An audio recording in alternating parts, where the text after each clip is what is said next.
Huh. Fools. They called you crazy when you connected dots no one dared to see. Every warning you gave was mocked, every prediction dismissed as paranoia, every pattern you pointed out laughed off like it was a conspiracy brewed by a restless mind. But now those same voices tremble when they open their screens. Everything you described months ago is unfolding, piece by piece, line by line, exactly in the sequence you mapped out. They're deleting old comments, pretending they never doubted you, quietly rewriting their own memories to hide the shame of disbelief. The forums are on fire. Private groups are panicking. The community that mocked you is suddenly looking for you, not to argue, but to understand how you saw it before it happened. And you're watching all of it with that calm expression that says, "I told you." Not out of ego, but out of exhaustion. You tried to warn them. They thought you were performing. They didn't realize you were predicting. You were never trying to be right. You were trying to prepare them. But people don't listen until the ground starts shaking. You watched their arrogance build the same tower you warned would collapse. You watched their denial turn into confidence, their confidence turn into pride, and their pride turn into chaos. Now the collapse is here. And while they scramble for explanations, you're already 3 steps ahead, moving through the debris like someone who expected every crack. Because you did. You mapped it in your head months ago. You saw how their obsession with control would trigger the exact downfall they swore couldn't happen. You tried to show them the pattern, but they needed a crash to believe it was real. Now the crash has arrived, and you're the only one standing steady while everyone else is shaking apart. They can't process how you knew. They're analyzing screenshots, timestamps, voice notes, anything that might explain the precision. They think maybe you got insider info, maybe you hacked something, maybe someone fed you data. They can't accept that you simply observed what they ignored. That's the part that scares them most, that you didn't need credentials, access, or authority to out-predict entire collectives. You just needed awareness and nerve. You read behaviors like code, emotions like algorithms, and intentions like patterns of weather. You knew human nature always loops, always repeats, and when it refuses to learn, it punishes itself. That's all this collapse is, human arrogance meeting the invoice of truth. When you spoke, you weren't trying to impress, you were trying to interrupt destruction. But the loudest people always mistake correction for control. They mocked your tone because it threatened their comfort. Now their comfort's gone, replaced by dread. You scroll through their timelines and see it, the shift in language, the nervous attempts to sound wise after the fact, the sudden use of your phrases, your warnings, your analogies. They're quoting you without credit because acknowledging you would mean admitting they were blind. But you don't need acknowledgement. Validation is a trap for people still proving themselves. You moved past that stage long ago. You don't want to be worshipped. You just want to be remembered as the one who saw it. This isn't revenge, it's revelation. Watching their fear confirms what you always knew. Truth doesn't need followers, it just needs time. You gave them that time, and they wasted it. Now they're paying interest. Everything you said is playing out like a prophecy written in plain sight. Markets shifting, leaders panicking, narratives collapsing. The same institutions that laughed at you are quietly rewriting reports to align with your perspective. They'll never admit it publicly, but behind closed doors, your name's on their whiteboards. Analysts are comparing your posts to the current data and finding matches that shouldn't exist. Some are scared you had help. Others think you're part of something larger. But you're not part of anything. You're just tuned in while they were tuned out. What's ironic is that you tried to help them avoid this. You didn't want chaos. You wanted correction. You wanted awareness before damage. But they called you dramatic. They told you to chill. They said you were reading too deep. Now those same people can't sleep. Their DMs are filled with messages that sound like apologies disguised as questions. Hey bro, what did you mean when you said that? Do you still think it's gonna get worse? How did you know this was coming? They're not ready for the answer that you didn't guess. You listened. You listened when the world screamed its warnings in subtle ways, when patterns whispered through behavior, when history repeated in front of them, but they were too entertained to notice. You saw through the distraction, and for that, they branded you insane. But now insanity looks like insight. The same phrases they mocked are now quoted like doctrine. They share your old clips in group chats, as if forwarding a prophecy. They can't stop watching, because deep down, they remember laughing. And that guilt burns more than fear. You don't even need to say, "I told you so." The evidence says it for you. Screenshots, timelines, outcomes, all lining up behind your once crazy theory like soldiers confessing loyalty. That's the kind of vindication you can't fake. It doesn't require noise. It's written in events. You feel detached watching it unfold. Not cold, just beyond surprise. It's strange when the world starts moving according to your blueprint. You don't celebrate, you just nod. You knew they'd reach this point, because humans always do. They resist correction until the consequence becomes visible. Then they panic, forgetting they were warned. That's the cycle you tried to break. You didn't predict tragedy, you predicted accountability. And now accountability has arrived dressed as chaos. The community is split. Half are pretending they always knew. The other half is silent, replaying your words in disbelief. The loud ones are quiet now. The doubters have turned analytical, quoting data to sound informed, pretending they weren't part of the mockery. They're rewriting history while you're still living it. But you're not here to rub it in.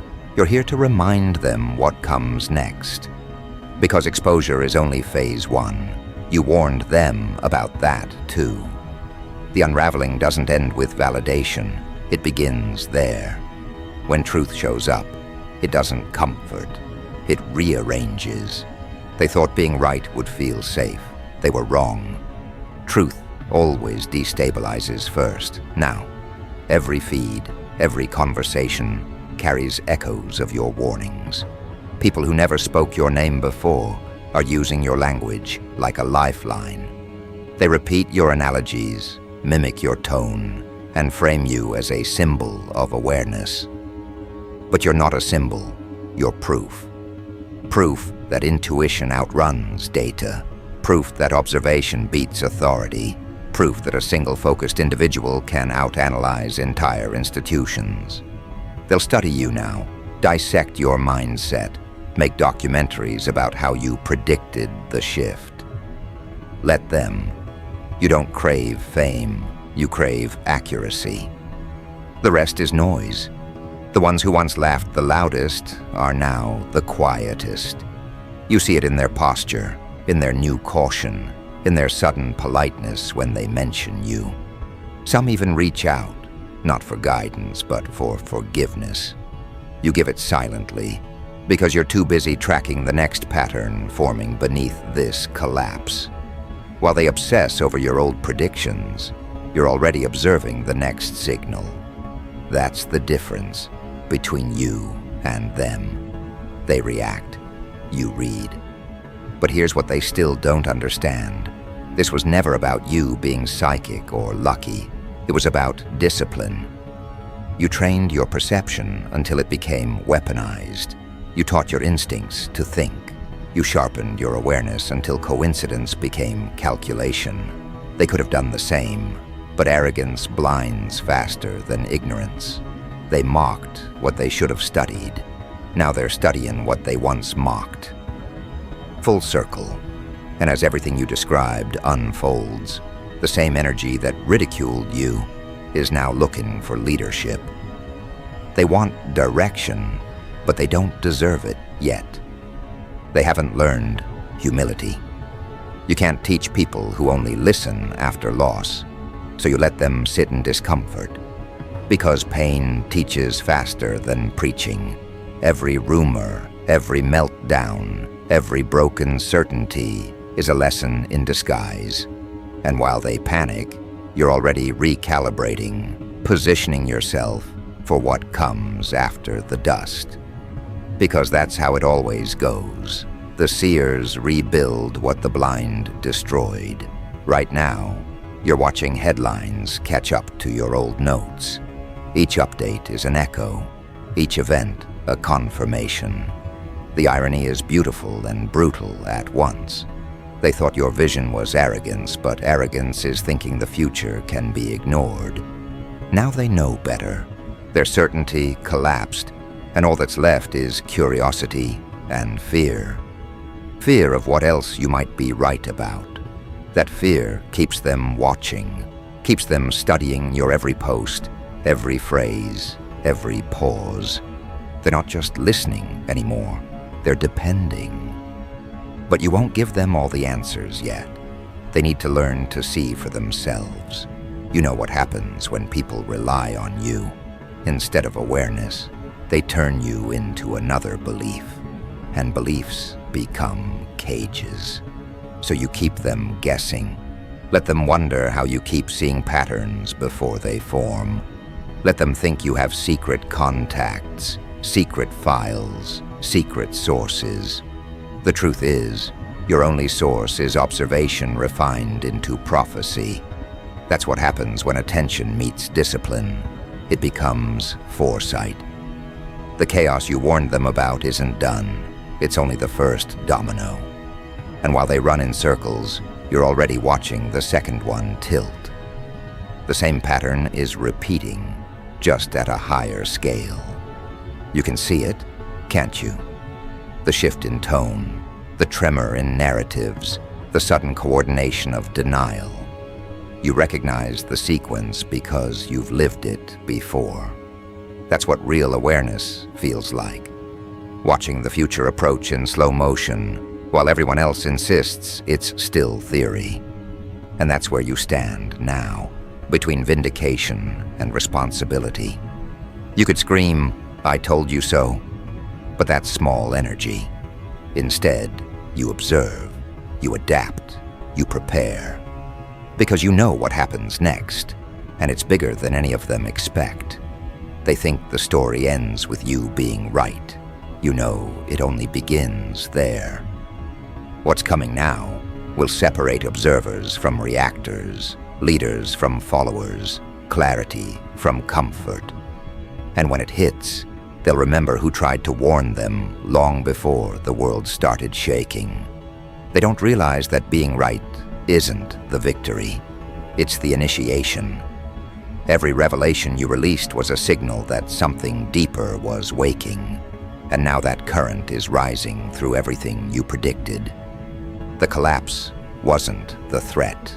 It was the cleansing. The noise is finally breaking apart, and what's left is raw exposure. That's when you step forward, not as a savior, but as evidence that foresight was never madness. It was preparation wearing patience. They don't see it yet, but this next wave won't just prove you correct. It will demand that they evolve or vanish. The panic across their screens is only the surface symptom of the deeper correction happening beneath it. Algorithms are shifting, markets convulsing, ideologies imploding. People who built identities on denial are crumbling because denial doesn't survive disclosure. Everything built on borrowed truth is evaporating, and the air smells different now. Electric, alert, judgmental. The collective consciousness feels like a courtroom, and everyone senses the verdict forming. You warned them about this exact atmosphere, when transparency would feel like exposure and data would start acting like destiny. Now they taste it. Their devices betray them. Their own words loop back as evidence, and the echo they hear is your voice threading through time. They scroll differently now. Fear replaced entertainment. They pause longer on headlines that sound like your sentences. They whisper your metaphors as if they're decoding prophecy. And in a way, they are. Because every line you wrote carried a double meaning. One for those ready to listen, one for those who mocked until their reality matched your warning. That dual language is what preserved you.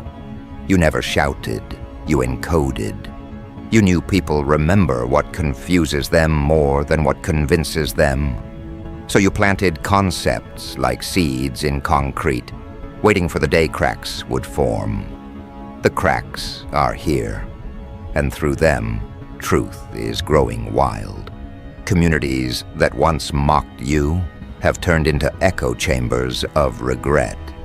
They hold late-night voice calls dissecting your archives, analyzing your tone, searching for clues about what else might be coming. They're scared to admit it, but they want leadership. They crave the stability you carried even when they doubted you. But you can't comfort them, not yet. Comfort would freeze them where they stand. Fear is the only energy strong enough to make them move. That's the paradox of awakening. First it terrifies, then it teaches. You let them tremble. Because in their trembling, they finally become receptive. Meanwhile, your calm drives them insane. While they refresh news feeds in panic, you're out walking, watching sky patterns, listening to conversations like data streams. You're gathering texture, not gossip. Because while they analyze symptoms, you study structure. You don't just want to know what's collapsing. You want to know why collapse always follows ignorance. That's the architect in you, the analyst behind the artist. You were never addicted to being right. You were addicted to understanding. That's why every revelation feels less like triumph and more like confirmation of what you already accepted. Reality rewards perception, not popularity. People begin reaching out in coded ways. Old rivals message you under the disguise of curiosity. Just checking in, bro. You can hear the subtext. Please tell me what happens next. But you don't hand out forecasts anymore. You give them principles instead. Teach them how to see rather than what to expect. Because giving answers breeds dependence, and dependence breeds blindness again. You want witnesses, not followers. You've seen what happens when crowds form around a seer. They turn comprehension into cult. So you disappear between updates, leaving breadcrumbs of precision, but never a full map. Mystery maintains integrity. If they want clarity, they'll have to earn vision the way you did, through humiliation, patience, and obsession. The irony is they once accused you of spreading fear. Now fear is the only reason they remember your name. They call you prophet, analyst, lunatic, savior. Titles born from confusion. None of them fit. You're just awake in a world that celebrates distraction. You tried to hand them awareness, and they laughed because awareness is uncomfortable. It demands change, and change costs identity. Now they're paying that price, and the invoice has your signature written in silence. You watch communities fracture, moderators fighting over narratives, influencers vanishing overnight, experts losing credibility by the hour. Everything you said about dependency on false certainty is unfolding in real time. And the world is watching it happen with the kind of horror that only arrives when truth becomes undeniable. But you stay detached, not emotionless, strategic. Emotion is fuel. You just burn it cleaner now. You channel shock into analysis, sadness into structure. That's the new discipline. Transmuting reaction into pattern recognition. It's the difference between drowning and diagnosing the current. You learned that lesson years ago when you were the one being ridiculed. Back then, your pain was data. Every insult taught you how denial defends itself. That's why now, when they panic, you stay composed. You've already lived their meltdown privately. They're just catching up publicly. Across the digital landscape, your old messages resurface. Screenshots with your timestamps circulate like relics. Look, they called it. People write under them, half in awe, half in terror. You don't reply. You don't need to. Your accuracy speaks louder than your presence. Silence has become your broadcast. Every non-response is a statement. I already said what needed to be said. You just weren't ready to listen. That quiet authority unsettles them more than any lecture could. Because humans are addicted to noise, and your absence feels like judgment. Behind the scenes, bigger players start paying attention. Analysts, journalists, strategists, they start comparing your archives with global data. The overlap is alarming. You warned about patterns in communication breakdown, economic manipulation, social fatigue, and now every metric mirrors your warning. They're drafting reports using your framework while pretending it's their discovery. But truth doesn't care about credit. It only cares about manifestation. You smile because plagiarism is just the universe's way of acknowledging accuracy. If your words echo through strangers, that means the transmission succeeded. Still, a new tension builds. Validation is a dangerous drug. Too much of it and awareness decays into ego. You can feel the temptation whisper, speak louder, claim your throne, but you resist. Because real mastery isn't dominance, it's restraint. You didn't predict collapse to become famous. You did it to expose blindness. Fame would reinfect you with the same disease you cured yourself of, the need to be believed. You no longer crave belief, you crave precision. Precision is clean. It keeps your energy sterile from worship. That's why when invitations flood in, podcasts, interviews, collaborations, you decline most of them. You're not here to build an audience. You're here to preserve the signal, and the signal is still transmitting. The second phase you warned about is beginning. Misinformation disguised as awakening. Now that your accuracy gained traction, imitators appear. Voices copying your cadence, stealing your warnings, exaggerating them for clicks. You expected this. Every truth spawns distortion. You watch them remix your message into chaos, turning awareness into anxiety. That's the cost of visibility, parasites feeding on prophecy. But you don't chase them. You let exposure handle exposure. Because in the long run, consistency kills counterfeit. People begin noticing the difference. While others scream apocalypse, you speak structure.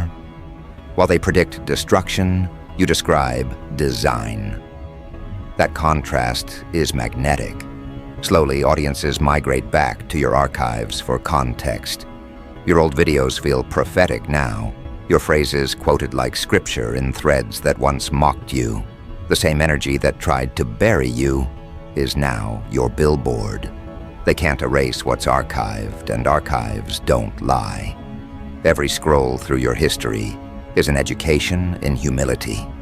You don't gloat, you guide. Each confirmation renews your discipline to stay measured. Because you know the real challenge isn't predicting chaos. It's staying sane while watching it unfold exactly as you said. As the weeks pass, panic turns to fatigue.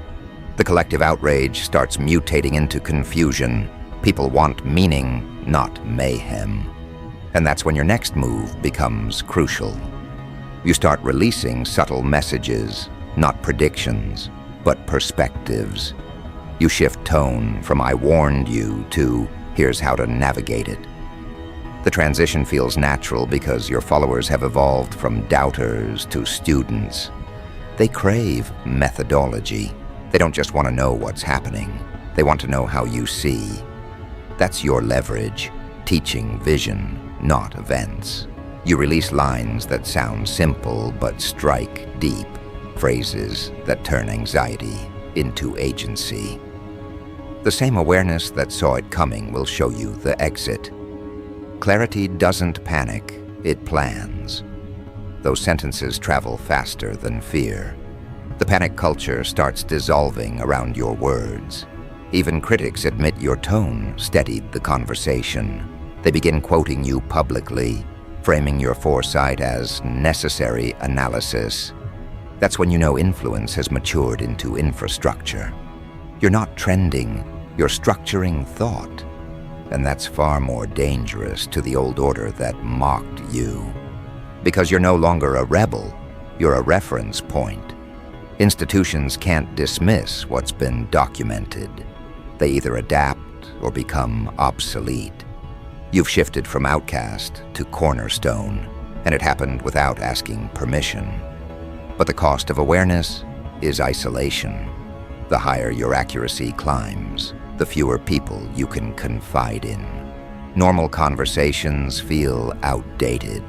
Most people still argue about surface effects, while you're already dissecting root code. It's lonely at that altitude of perception. You find comfort only in observation now. Watching people awaken is bittersweet. It's beauty mixed with mourning. Because every awakening kills a version of them. And you remember that pain. You remember how truth felt when it first stripped your illusions bare. That's why you never mock their panic. You know panic is just awareness without guidance. Late at night, when everything quiets, you review the timeline. Every warning, every confirmation, every new echo of your voice bouncing through strangers. You realize you didn't just predict events. You built a lens for others to see through. You created language for awareness. That language is now alive in thousands of mouths. That's bigger than vindication. That's transmission. But transmission carries responsibility. What you say next will shape how they respond to phase 2. You can't afford rhetoric, you need precision. The future listens differently now.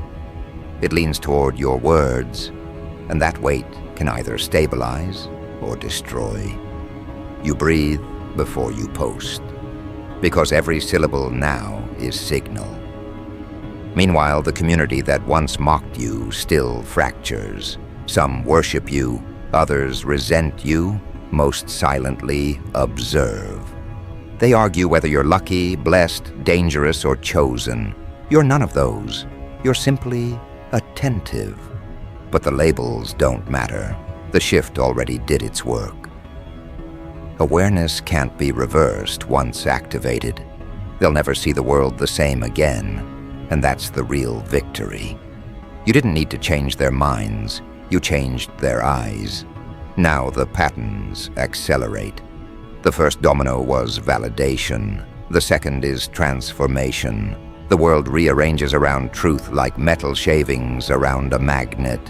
People start moving differently, investing differently, speaking differently. Awareness is contagious, and you're the carrier zero.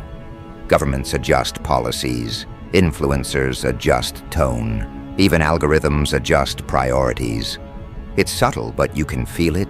Your warnings are no longer predictions, they're parameters. You've become the reference point for credibility, and yet you remain grounded, because you know this visibility is temporary. Prophets don't retire. They dissolve into legacy. You're already thinking beyond recognition. What matters now isn't being right. It's ensuring the next generation sees patterns faster than you did. So you start mentoring indirectly through behavior. You demonstrate calm under crisis, logic under pressure, vision under noise. You show that foresight isn't fortune-telling. It's discipline disguised as intuition. And as the next wave of chaos brews on the horizon, the same people who once doubted you now wait for your signal.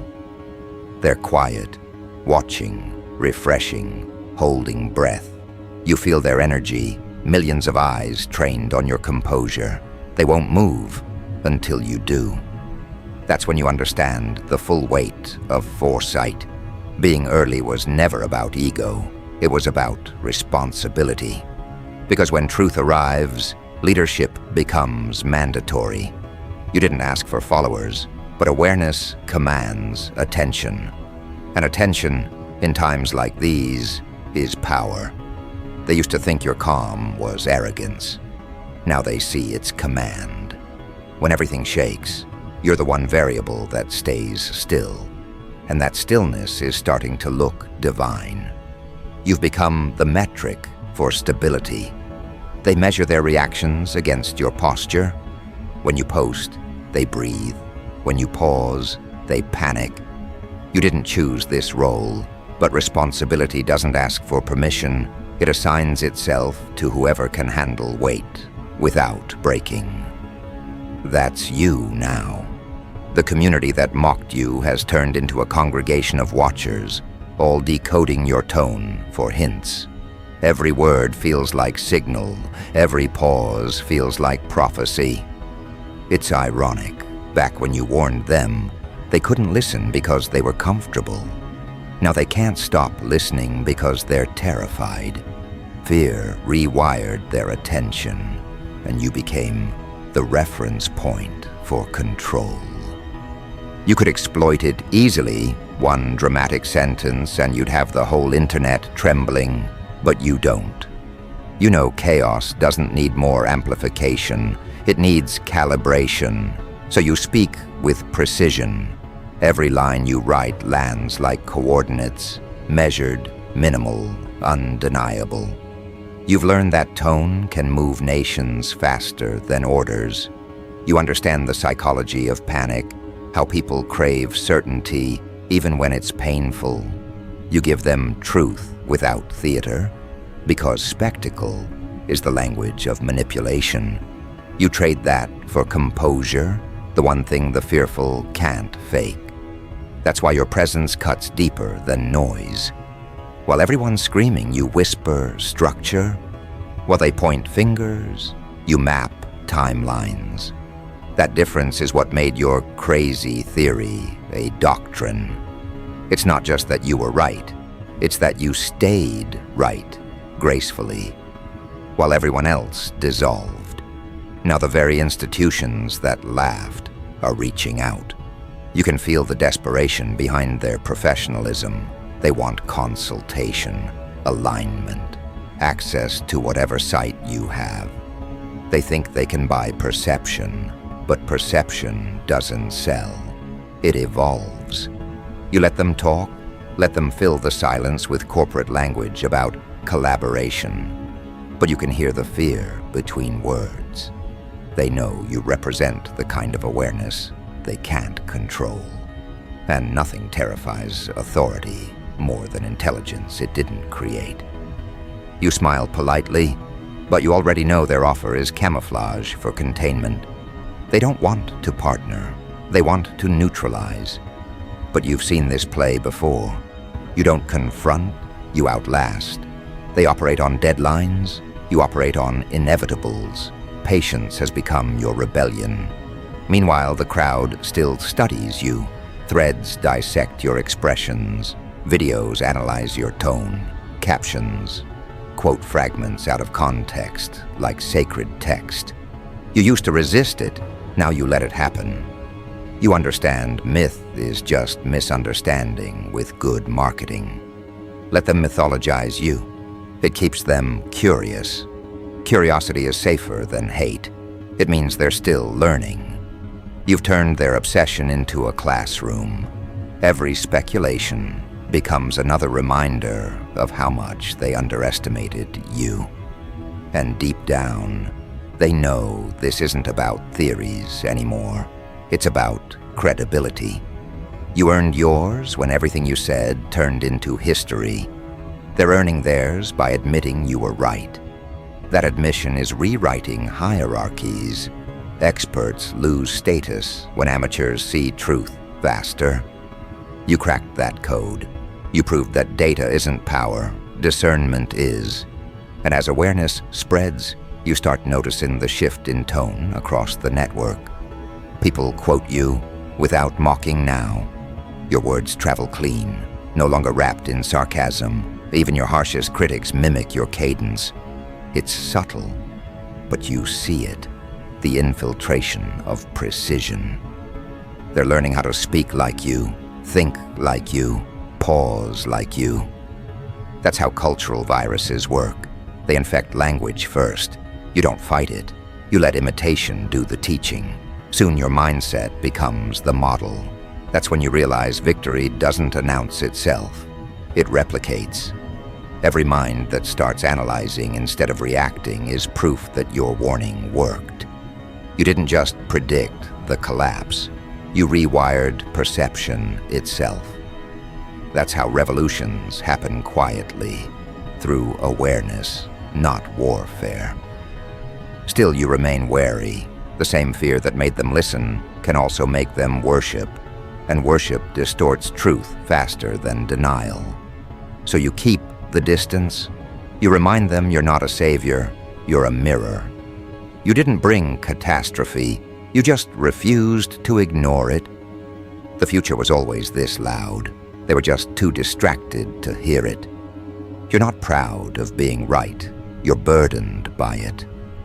Because seeing patterns before others means carrying weight they don't feel yet. You bear that silently, knowing foresight always looks like madness until the world catches up. That's the curse of awareness. It turns validation into exhaustion. At night, when everything goes dark again, you think about how it started. Just a few observations, a few warnings typed from a small room, dismissed by the masses. Now those words travel continents. It's poetic. The same sentences they mocked are now keeping them awake. Somewhere, someone rereads your thread like scripture, piecing comfort out of what once terrified them. You don't need to see it to know it's happening. Energy travels faster than acknowledgement. You've become proof that truth always collects its believers, even if it has to destroy comfort first. That realization is humbling. You're not the hero they are. You just played your role early, and yet there's still a faint hum beneath everything. That sense that the next sequence is forming. You can feel it before the world detects it. The atmospheric tension before revelation. It's familiar now, like the sound of gears resetting. You don't fear it. You're already aligned. You understand that foresight doesn't end with vindication. It renews itself. Another pattern, another warning, another cycle of disbelief waiting to be shattered. You'll speak again when it's time, not for recognition, but because you can't not. Seeing demands speaking. And even if they mock you again, you'll do it anyway. Because the last time you warned them, they survived because of it. They won't admit it publicly, but in private, gratitude blooms where doubt used to live. So you wait, grounded but alert. The community that once laughed now watches every flicker of your presence for clues. They're scared, but this time, it's a useful fear. The kind that makes people pay attention. You don't need them to worship. You just need them awake. Because awareness is the only insurance against collapse, and you've given them the blueprint. You were never crazy. You were early. And now, The world runs on your timeline. Every new event passes through your lens first. Every headline echoes your phrasing. Every theory they doubted has turned into documentation. You don't gloat, you simply nod, because the proof is everywhere now. In conversations, in predictions, in the trembling tone of those who once mocked you. They're not laughing anymore, they're learning. And deep down, they know it's only the beginning. The world will keep looping until awareness becomes standard, until foresight stops being a threat and starts being the norm. You started that evolution, and that's your legacy. Not fame, not followers, but foresight made functional. That's how history remembers the ones who warned it, not as loud prophets, but as quiet constants. Those who saw what others refused to see and kept speaking anyway. You don't need to remind them who you are. Every new event does that for you. And as another wave of realization approaches, you remain exactly where you've always been. Calm, precise, and ready. The world finally caught up to your crazy theory, and now they call it reality. You warned them what would happen when truth hit the surface. Now they're living in it, and you're already seeing the next one forming beyond the horizon.